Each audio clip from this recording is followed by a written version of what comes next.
Vamos abrir a Escritura Sagrada no livro de Atos, capítulo de número 4, do versículo de número 23 ao versículo 31.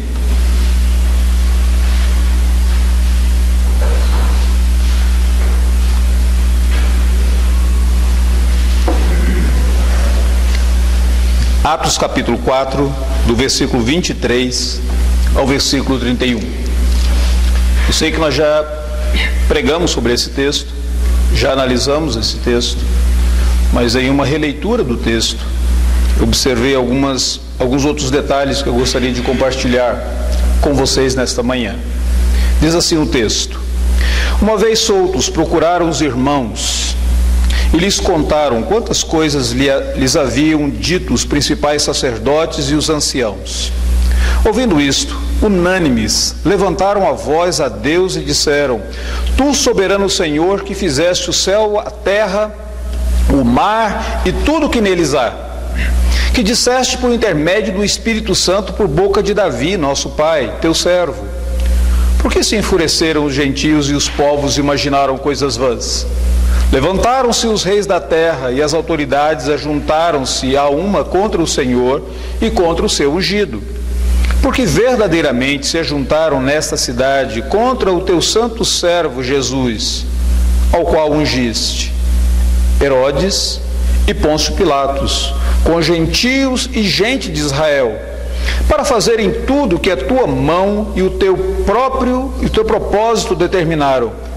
Agora, Senhor, olha para as suas ameaças e concede que os teus servos, que anunciem com toda intrepidez a tua palavra, enquanto estendes a mão para fazer curas, sinais e prodígios por intermédio do nome do teu santo servo Jesus.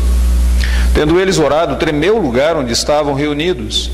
Todos ficaram cheios do Espírito Santo e com intrepidez anunciavam a palavra de Deus. Como que você reage à rejeição, às críticas, à perseguição pelo nome do Senhor Jesus Cristo?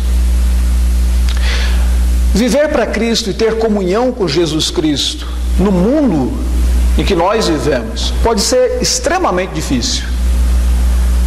Nós somos continuamente vítimas ou alvos de inúmeras tentações. Pela manhã, quando você ora, a oração do Pai Nosso, dizendo: livra-nos do mal, você nem mesmo imagina as inúmeras tentações que você encontrará durante aquele dia. Diferentes aspectos, vindas por meio de diferentes canais, mas elas estão ali para tentar você, para enfraquecer a tua fé, para atingir você. Nós nos tornamos alvos nesse mundo de intensas pressões. Não é apenas a pressão do grupo, não é apenas a pressão financeira, não são apenas as chamadas pressões materiais ou sociais, mas inclusive pressões espirituais, que tantas vezes são colocadas como um verdadeiro peso sobre os nossos ombros. Viver a vida cristã nesse mundo não é fácil. Não é fácil ser um crente, não é fácil ser um cristão. Nós somos muitas vezes tomados por contínuas rejeições, oposições. Agora, em certo sentido, o próprio Jesus advertiu sobre isso. Jesus, em determinada ocasião, ele virou para os seus discípulos dizendo assim: olha, se eles chamaram de Beelzebu ao dono da casa, quanto mais aos servos, aos domésticos dessa casa. Se o meu Redentor, se o seu Redentor foi alvo de tentações, pressões, rejeições, quanto mais eu e você.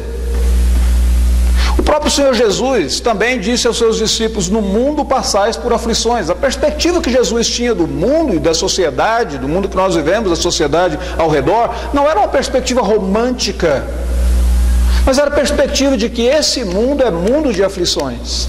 Esse é o mundo caído, esse é o mundo quebrado.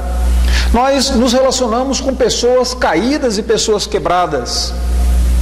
Nós convivemos com elas diariamente e nós mesmos temos uma perspectiva caída e quebrada da própria situação ao nosso redor. Nós mesmos temos os nossos próprios problemas. Paulo, escrevendo para Timóteo, ele disse assim: todos quantos querem viver piedosamente serão perseguidos. A perspectiva bíblica acerca da vida cristã é uma perspectiva de dificuldade, de que de fato não é fácil para mim, para você, sermos um discípulo do Senhor Jesus Cristo no mundo em que nós vivemos. E é interessante observar que a grande questão é: como é que eu respondo a essas dificuldades? Como é que eu respondo quando as pessoas não me aceitam tão bem por causa da minha fé no Senhor Jesus Cristo? É engraçado que a sociedade ao nosso redor, ela está disposta a nos abraçar, ela está disposta a nos aceitar, desde o momento que, pela nossa fé, ou pelo nosso comportamento, ou pelos nossos princípios, nós não incomodemos ninguém na sociedade. As pessoas acham que é legal ser religioso, desde que a sua religião não controle o seu comportamento, desde que a sua religião não determine a maneira de você pensar ou a sua maneira de agir. Que bom que você tem a religião, mas a partir do momento que eu e você colocamos alguns pontos, uma linha divisória daquilo que nós fazemos, daquilo que a nossa fé nos permite, daquilo que a Escritura Sagrada nos orienta, a pessoa já olha para nós e diz: você é um fanático, você não é aceito, você é ostracizado, você é excluído do grupo. E a resposta é sempre uma resposta que causa sofrimento em nós. Há poucos dias atrás eu ouvi de um pai na cidade de Londres, na Inglaterra, que ele disse que logo que ele foi convertido, não ensinaram para ele na conversão de que era tão difícil assim viver a vida cristã, e que ser cristão era alguma coisa tão alegre como simplesmente você ir à igreja e assistir uma partida de futebol depois, e que tudo seria às mil maravilhas. E ele percebeu que à medida que ele começou a trabalhar em Londres, à medida que ele começou a trabalhar no ramo de marketing, as dificuldades que ele encontrava de manter a sua fé em Cristo Jesus e as pressões que ele enfrentava, e como que tantas vezes ele era rejeitado, marginalizado, ostracizado naquele contexto. E ele disse que passou a educar o filho dele da seguinte maneira: todas as vezes que ele lia a Bíblia com o filhinho, ele dizia: você está vendo, meu filho, como que nesse momento aqui Jesus foi deixado, foi abandonado pelos apóstolos, como nesse outro momento nem os irmãos, nem a família dele acreditou nele. Está vendo como ele foi rejeitado, filho? E se ele foi rejeitado assim, prepare-se para você que leva o nome de Cristo também ser rejeitado em um determinado momento da tua vida. Ou seja, aquele pai estava sendo tão cuidadoso que ele diz: já que eu sofri essa perspectiva errada do cristianismo, eu não quero que meu filho agora tenha essa perspectiva. Mas a grande questão não é que o cristão, pela sua fé cristã, ele será rejeitado, marginalizado, ostracizado. A grande questão é: como é que eu lido com isso? Como é que a minha fé em Cristo Jesus opera quando eu estou sob pressão? Como é que o meu compromisso com Jesus Cristo funciona, mesmo naquele contexto em que eu não sou tão aceito pela minha fé no Senhor Jesus Cristo? Quer seja no trabalho, quer seja no local onde eu estudo, quer seja na vizinhança, ou mesmo dentro da própria família. Como que a minha fé e o meu relacionamento com Cristo Jesus deveria reagir nesse contexto? Eu creio que esse texto que nós acabamos de ler, ele nos dá uma lição muito importante a esse respeito. Se você observar, os próprios apóstolos do Senhor Jesus Cristo, enquanto eles não estavam prejudicando ninguém, enquanto eles não estavam ofendendo ninguém, eles eram muito aceitos. No capítulo de número 2, versículo de número 47, diz que eles contavam com a simpatia do povo. As pessoas olhavam para eles com bons olhos, olhavam para os cristãos daquela igreja primitiva com bons olhos, enquanto eles não estavam incomodando ninguém. No versículo de número 4, do capítulo 4, diz que o número de convertidos só aumentava. Antes eram aqueles 120, depois o número cresceu para 3.000 e agora no capítulo de número 4 chega a quase 5.000, ou seja, a popularidade deles vai crescendo cada vez mais. Mas chegou um determinado momento, no qual a perspectiva daqueles cristãos começou a incomodar a sociedade e os fariseus ao redor deles. No versículo de número 12 do capítulo 4, Pedro e João, diante do sinédrio, eles levantam e eles mantêm um princípio, uma verdade que ofendia a perspectiva dos fariseus. Quando eles dizem assim: e não há salvação em nenhum outro, porque debaixo do céu ou abaixo do céu não existe nenhum outro nome dado entre os homens pelo qual importa que sejamos salvos. A partir daquele momento que eles traçaram a linha divisória, a partir daquele momento que eles disseram que a pessoa só pode ser salva do inferno por Jesus Cristo, através da cruz e para a vida no reino dos céus, a partir daquele momento os fariseus ficaram enfurecidos com eles. E a reação dos fariseus está aí no versículo de número 18, diz que, chamando-os, ordenaram-lhe que absolutamente não falassem, nem ensinassem no nome de Jesus. Proibiram os apóstolos de pregar. No versículo de número 21 diz que eles ainda ameaçaram os apóstolos, como se aquilo pudesse ser uma intimidação. Eles intimidaram os apóstolos para que eles não pregassem. E a grande questão aqui é: como que os apóstolos lidaram com isso? Com aquela rejeição, com aquelas críticas, com aquela perseguição? O que eles fizeram? E a maneira como eles reagiram, de certa forma, serve como um parâmetro, um padrão, para que eu e você também saibamos e aprendamos lidar com as nossas rejeições, tentações e perseguições diárias. E eu observo aqui pelo menos duas coisas. Primeiro, a atitude deles, algo que eles fizeram. E depois, a crença deles, a perspectiva deles. Primeiro foi o comportamento, e depois aquilo que era mais profundo e que talvez tenha motivado o comportamento deles, qual que era a natureza e o conteúdo da fé deles, nesse versículo de número 23 ao versículo de número 31. Dê uma olhada na atitude dos apóstolos. O que eles fazem quando eles são ameaçados, quando eles são perseguidos e atacados? A primeira coisa que eles fazem, eles procuram a comunhão dos santos. Versículo de número 23 diz assim: uma vez soltos, procuraram os irmãos e lhes contaram quantas coisas lhes haviam dito os principais sacerdotes e os anciãos. Eles procuram a igreja, eles correm para a comunhão dos santos, eles procuram os irmãos, e eles compreendem que a vida cristã nunca foi planejada para que o cristão viva sozinho. Eu sei que falar sobre isso no contexto atual parece assim uma coisa absurda, porque nós vivemos numa sociedade bem individualista. Nós vivemos uma sociedade do que é meu, pertence a mim, essa é a minha vida, essa é a minha maneira de ver as coisas, essa é a minha interpretação não é a sua, isso importa a mim, não importa a você. Essa sociedade individualista. Mas quando nós vamos para a Escritura Sagrada, a vida cristã não é para ser vivida de uma maneira individualista. Salvação é individual, mas a vida cristã sempre deve ser vivida e exercitada de uma forma comunitária. E Pedro e João, quando eles foram ameaçados pelo sinédrio, eles perceberam aquilo. E eles entenderam o seguinte, que nesse contexto que nós vivemos, nessa sociedade que nós vivemos, nós necessitamos da comunhão com os irmãos. E para mim isso é muito importante, porque quando eu olho para Pedro, o momento na vida de Pedro em que ele ficou sozinho, sem a comunhão dos irmãos, ele negou Jesus 3 vezes. É como se ele tivesse aprendido essa lição de que é impossível eu manter a minha fé cristã sozinho, sem a comunhão com a igreja, sem a comunhão com os irmãos. Eu preciso da comunhão com os irmãos. E aqui uma coisa muito interessante, não sei se você já observou, mas ninguém cresce sozinho. Quando uma criança nasce, essa criança é dependente de outras pessoas.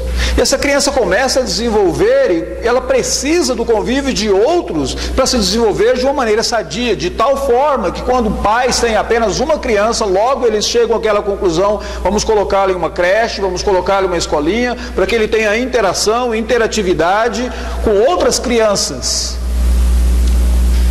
para que ele não cresça de uma forma tão egoísta e ache que ele é o reizinho do mundo, ou ela a rainha do mundo. Precisa ter... Ninguém cresce sozinho. Você não se desenvolve sozinho. Da mesma maneira, na vida cristã, nós não crescemos sozinhos. Nós precisamos sempre uns dos outros, e os apóstolos compreenderam aquela perspectiva, tanto que quando eles foram soltos, a primeira coisa que eles fizeram foi, eles procuraram os irmãos, eles procuraram a comunhão com a igreja. Há um texto na Escritura Sagrada que eu gostaria que você atentasse bem para ele, um versículo apenas a esse respeito. Está lá na carta aos Hebreus, no capítulo de número 3, versículo de número 13. Para mim, aquele é um dos versículos centrais da carta aos Hebreus. Diz assim o texto: exortai-vos mutuamente cada dia, durante o tempo que se chama hoje, a fim de que nenhum de vós seja endurecido pelo engano do pecado.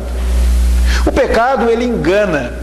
O pecado, ele transmite uma mensagem que é uma mensagem enganosa, não é verdadeira, é falsa. E o problema é que quando a pessoa fica sozinha, quando ela se ausenta da comunhão dos santos, ela não tem essa exortação mútua, não tem outras pessoas compartilhando com ela, orando com ela, não tem outras pessoas interagindo ou mesmo repreendendo quando ele ou ela estão errados. Essa pessoa corre o risco de ter o seu coração endurecido pelo engano do pecado. Ela acha que tudo aquilo que ela está fazendo, mesmo as atitudes pecaminosas, são certas e que ninguém tem nada a ver com isso. O coração torna-se endurecido pelo engano do pecado. A primeira coisa que os apóstolos fazem naquele contexto de rejeição, eles procuram a comunhão dos santos. A segunda coisa que eles fazem, eles se voltam para Deus em oração. Versículo de número 24 até o versículo de número 30 fala da oração deles. Aqui há algo muito interessante, porque eles são perseguidos, eles são rejeitados, mas eles não caem em uma autocomiseração, dizendo, pobre de nós, coitadinhos de nós, e eles também não caem num processo de murmuração, dizendo, Senhor, o Senhor não está vendo o que eles estão fazendo comigo? Eu sou teu servo, faça alguma coisa. Os teus olhos não estão voltados para mim, o Senhor não está me abençoando, por favor, haja. Aí, eles não se voltam nem para autocomiseração e nem para murmuração, mas eles se voltam para a oração. E eles oram ao Senhor Deus. Agora, o que eu acho interessante é que a oração deles também não é uma lista de pedidos, como aquela lista de supermercado que nós temos. Faça isso, faça aquilo outro e tal. As nossas orações, muitas vezes, elas parecem muito mais com uma lista de supermercados, necessidades materiais. Me dá um sapato novo, me dá um emprego melhor, certo? Me dá a condição física melhor, me dá a bênção de ter um sucesso nessa reunião agora, me faça isso, faça aquilo outro, no qual Deus parece muito mais o nosso empregado do que aquele com quem nós nos deleitamos em ter comunhão com Ele, aquele que você se aproxima dele dizendo, Pai nosso que estás nos céus, que bom é estar na tua presença, como é agradável estar diante de ti e ter esse livre acesso ao Senhor. Como é agradável poder colocar o meu coração e derramar o meu coração diante de alguém que me conhece no íntimo e que sabe o que eu estou passando nesse exato momento. Então, eles derramam o coração deles diante de Deus por meio da oração, e a oração não é uma lista de supermercados. A oração deles também não é um canal de autopiedade. Eu creio que se eu estivesse orando aqui no lugar dos apóstolos, eu diria assim, Senhor, o senhor não viu o que aconteceu? Eu estava pregando o teu evangelho, curando o enfermo, e o senhor viu a ameaça dele? Por favor, faça alguma coisa. Aí eu sou teu servo. Por favor, mande raios, trovões dos céus, né? Manifeste a tua presença, porque eu estou aqui necessitado. Massageie meu ego, alguma coisa mais ou menos assim. Mas não é isso que eles fazem. Eles oram, e a maneira deles orarem é sempre em harmonia com a palavra de Deus. Eles citam inclusive versículos bíblicos, e eles se voltam para o Senhor Deus em oração. buscando graça, buscando a misericórdia, buscando a ação de Deus na vida deles. A terceira coisa que eles fazem está no final do texto. É que após orarem, eles enfocam na responsabilidade deles mesmos. Eles assumem aquela responsabilidade e eles oram assim: agora, Senhor, olha para as suas ameaças, concede que os teus servos anunciem com toda intrepidez a tua palavra. Eles entendem o seguinte: o nosso dever é anunciar a palavra de Deus. Por quê? Porque nós somos servos de Deus. Então eles enfocam na missão. E eles deixam os outros assuntos para Deus. Deus, o Senhor olha para a ameaça deles. Deus, o Senhor estende a tua mão e realize milagres. Quanto a nós, o que nos compete é sermos testemunhas do Senhor. Aqui está talvez uma das lições mais importantes, porque muitas vezes eu e você, no momento da pressão e no momento das dificuldades, nós queremos fazer o trabalho que é de Deus e deixamos de fazer o nosso próprio trabalho. Já prestou atenção nisso? Nós queremos atuar como secretários executivos da Santíssima Trindade. E aí nós queremos fazer aquilo que compete somente ao Senhor Deus. E aquilo que compete a mim e a você fazer, nós nos esquecemos. Eles não, eles se voltam para aquilo que era a responsabilidade deles. Qual era a responsabilidade? Sermos testemunhas, anunciarmos a palavra do Senhor Deus. Ao Senhor compete cuidar das outras coisas. Ao Senhor compete converter o coração daqueles que se opõem ao teu evangelho. Ao Senhor compete lidar com eles, com justiça, daqueles que zombam de ti, da tua mensagem. Ao Senhor, e assim por diante. Eu acho muito interessante, porque no Salmo de número 131, nós temos, no versículo 1, nós temos uma palavra do salmista que nos ajuda a entender bem isto. O Salmo 131 diz assim: Senhor, não é soberbo o meu coração, e nem ando altivo, e nem altivo o meu olhar, não ando à procura de grandezas, e nem de coisas maravilhosas demais para mim. Por certo eu fiz calar e sossegar a minha alma, como a criança desmamada nos braços da sua mãe. É interessante, se você quiser ver o quanto esse salmo é importante, leia o salmo de trás para frente. Seria mais ou menos assim: Senhor, o meu coração é soberbo, e eu olho as pessoas sempre de cima para baixo. Senhor, eu me preocupo com coisas muito grandes e aquelas que não me dizem respeito. Portanto, o meu coração nunca está sossegado e nunca existe paz no meu mundo interior. Mas o salmista diz: eu fiz calar e sossegar a minha alma. Senhor, eu não me preocupo com coisas maravilhosas demais para mim. Por quê? Elas pertencem a Deus. E é isso, justamente, foi isso que os apóstolos fizeram. Eles disseram: a nós nos compete sermos testemunhas do Senhor. Nós vamos enfocar a nossa atenção nesse aspecto, na nossa responsabilidade, e ao Senhor compete cuidar do resto. Ao Senhor compete pastorear a tua igreja. Ao Senhor compete transformar as vidas. Ao Senhor compete converter os corações. Ao Senhor compete julgar aqueles que zombam de ti. A mim compete viver a vida cristã, me deleitar no Senhor, ser testemunha tua e proclamar a tua palavra onde eu estiver. Se você observar a atitude dos apóstolos, a atitude deles foi completamente revolucionária. A atitude deles foi uma atitude proativa e não apenas reacionária. É engraçado porque no momento em que tantas vezes as pessoas são atacadas, elas reagem ao ataque. Não, os apóstolos, eles foram atacados, foram rejeitados, foram perseguidos, e eles se voltam para o povo de Deus, para Deus em oração e para a missão que eles haviam recebido do próprio Jesus Cristo. Eles enfocam nisso.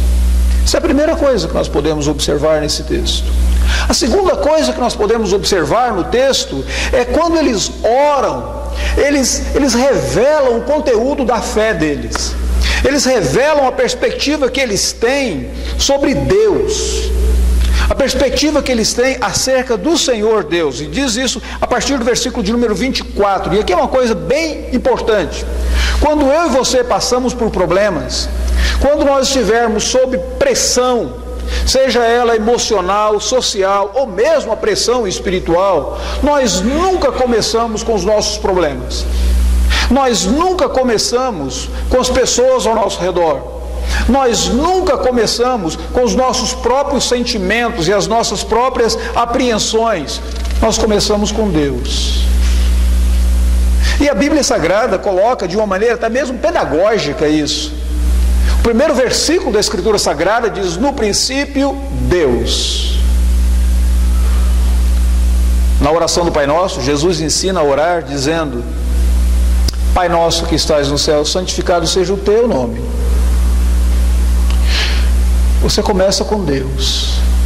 E a maneira de você enfrentar os seus problemas e as suas pressões depende da perspectiva que você tem de Deus.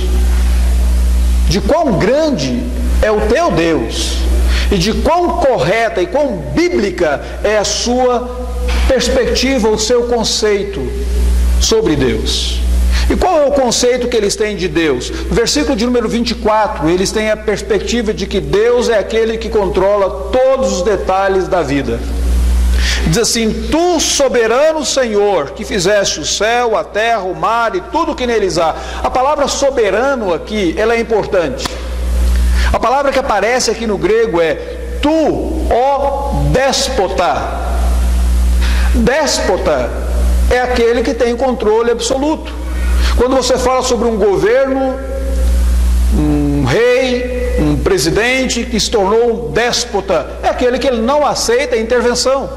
Ele tem o controle absoluto, a vontade dele é soberana. E agora eles voltam-se para Deus, eles oram dizendo para Deus: Deus, tu és aquele que tem controle absoluto de todas as áreas da vida.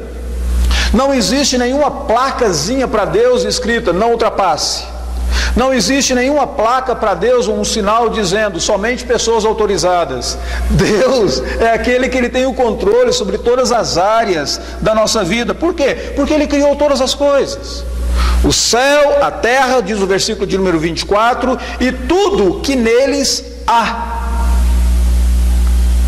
Quem estava perseguindo os apóstolos eram os fariseus.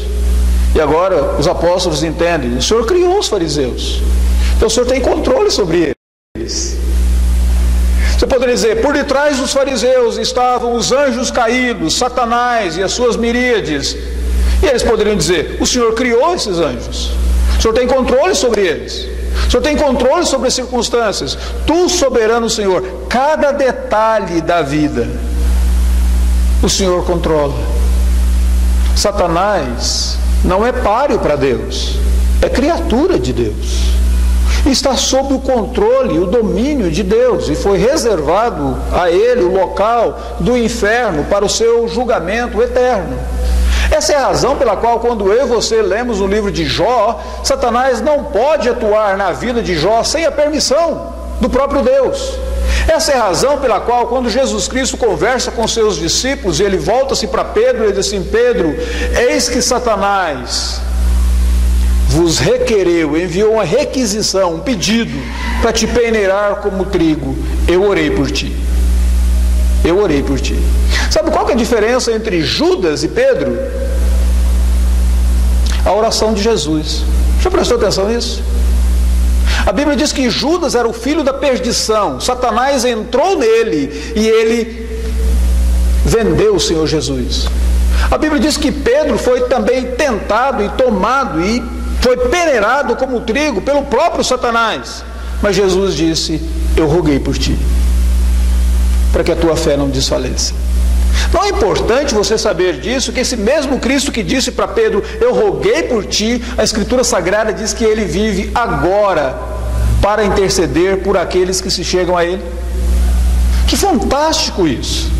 É saber que ele tem todo o controle, que ele tem todo o domínio e que não existe nenhuma área que está fora do controle de Deus. O ponto é: eu não sei o que se passa no seu coração nesse exato momento.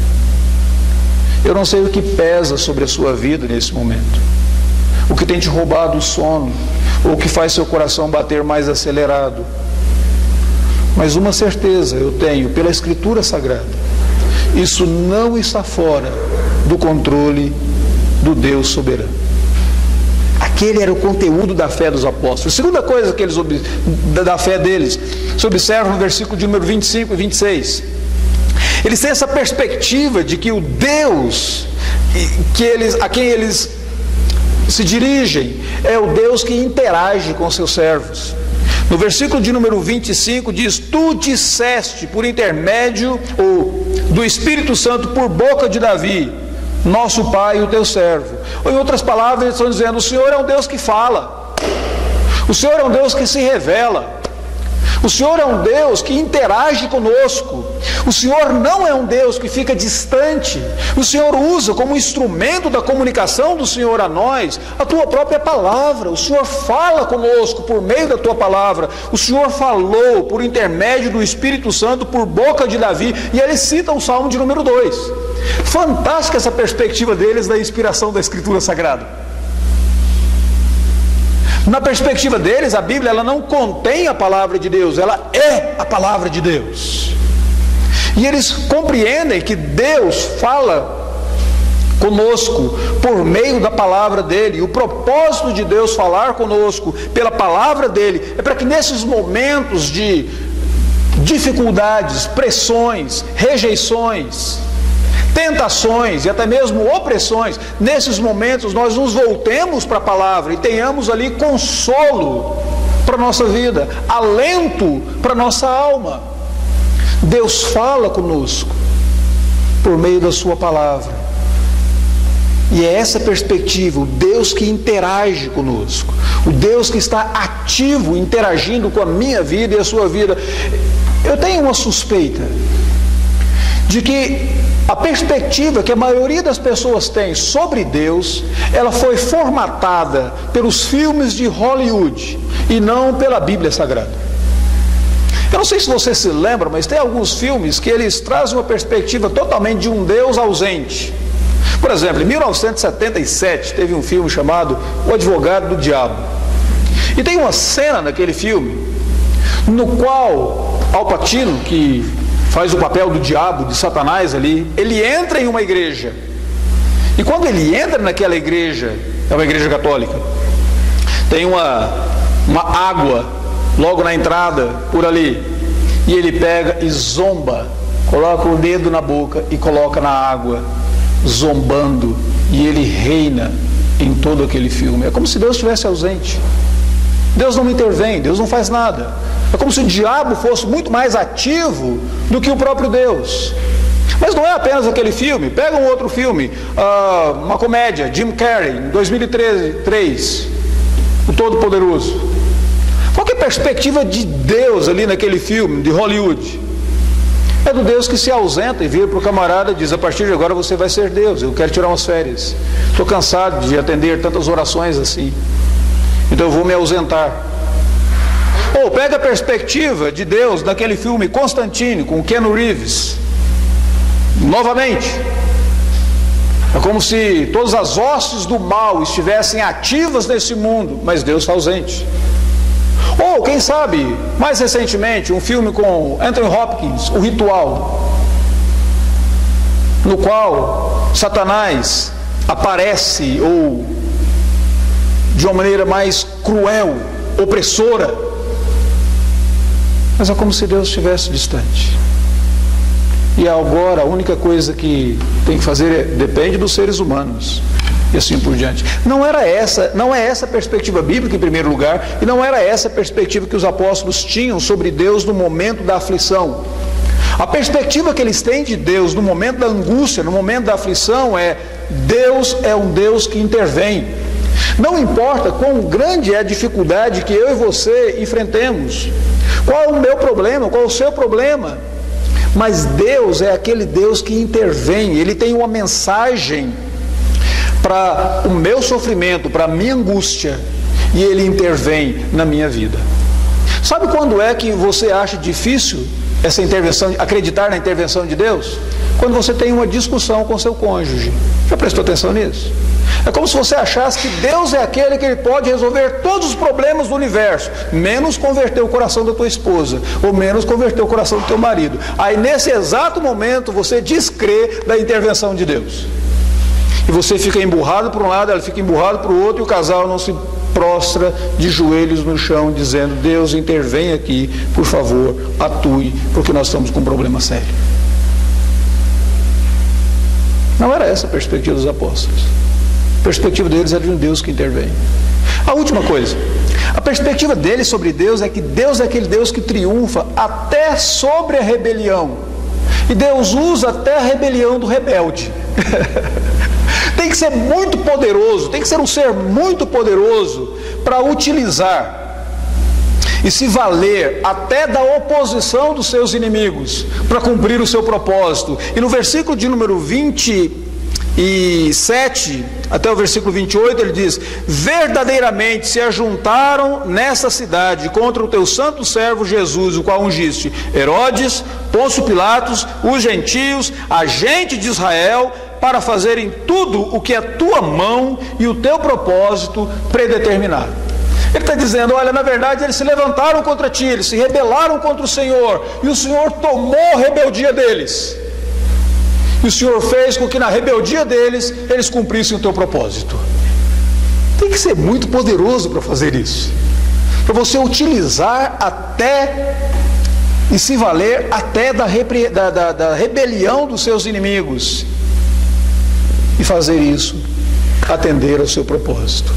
Mas deixa eu dar algumas ilustrações para vocês verem como que isso funcionou ao longo da história.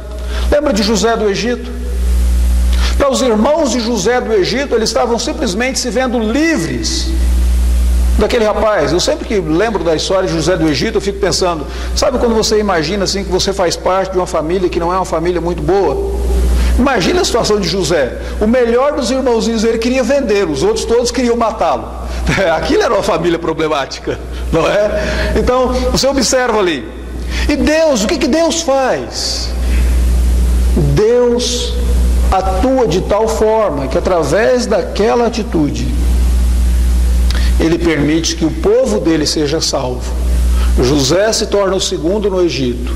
Em um momento de 7 anos de seca, o povo é protegido e o plano de Deus continua. Ou imagine quando eles estavam lá no Egito, 400 anos lá no Egito, e de repente a Bíblia diz: levanta-se um faraó que não conhecia José, e esse faraó oprimiu os israelitas, e eles ficaram 400 anos ali trabalhando como escravos dos egípcios. Você diz, parece que tudo está perdido então.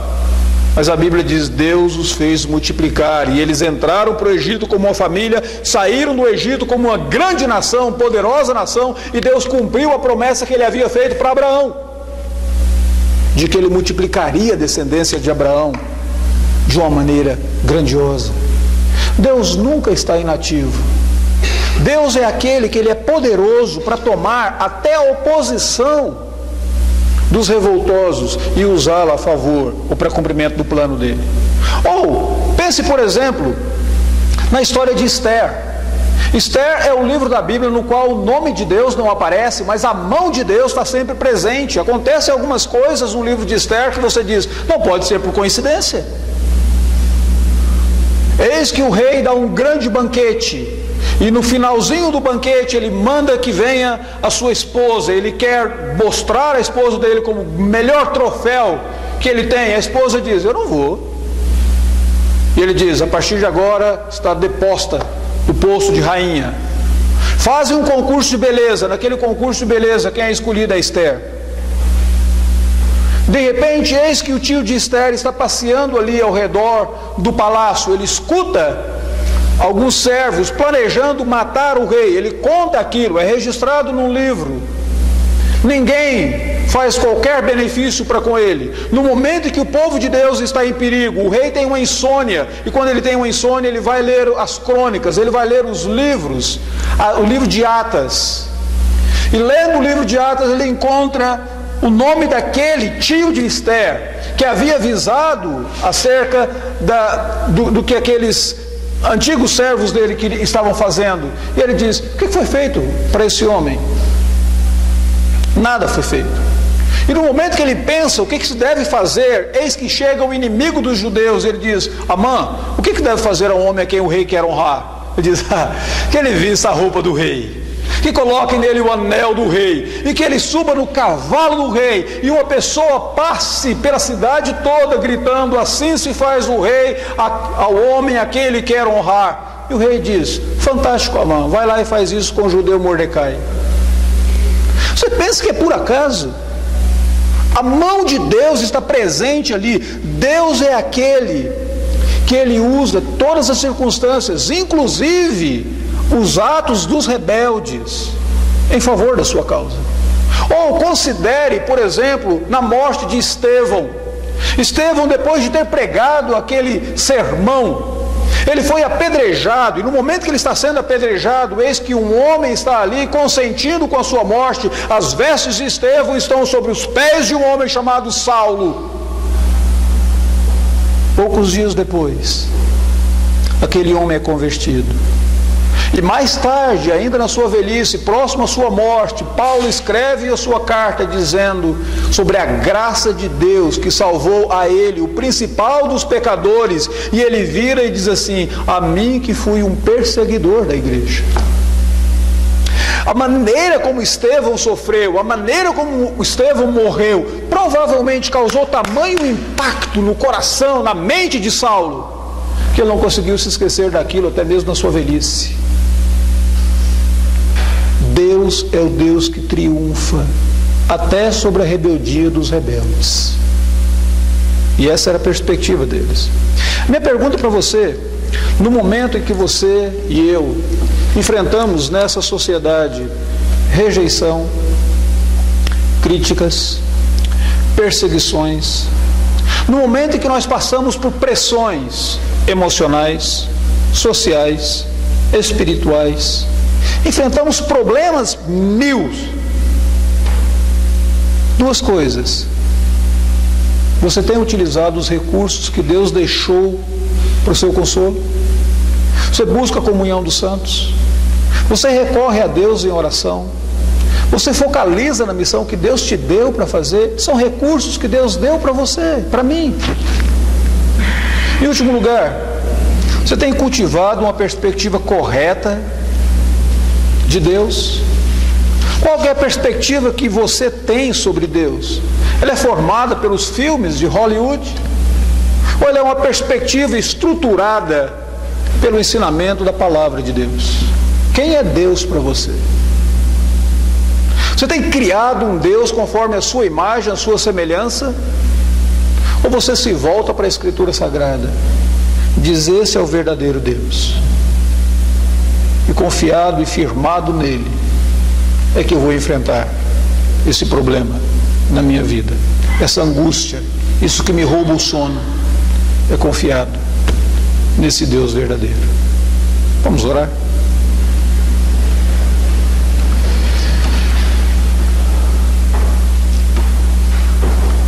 Senhor bendito, somente Tu conheces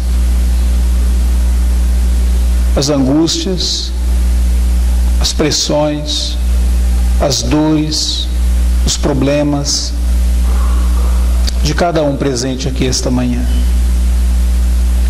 Tu és aquele que sondas o coração. A palavra não chegou à nossa boca ainda, mas o Senhor já sabe o que nós vamos dizer. O Senhor conhece os nossos pensamentos. O Senhor conhece até mesmo aquelas transgressões que são ocultas para nós.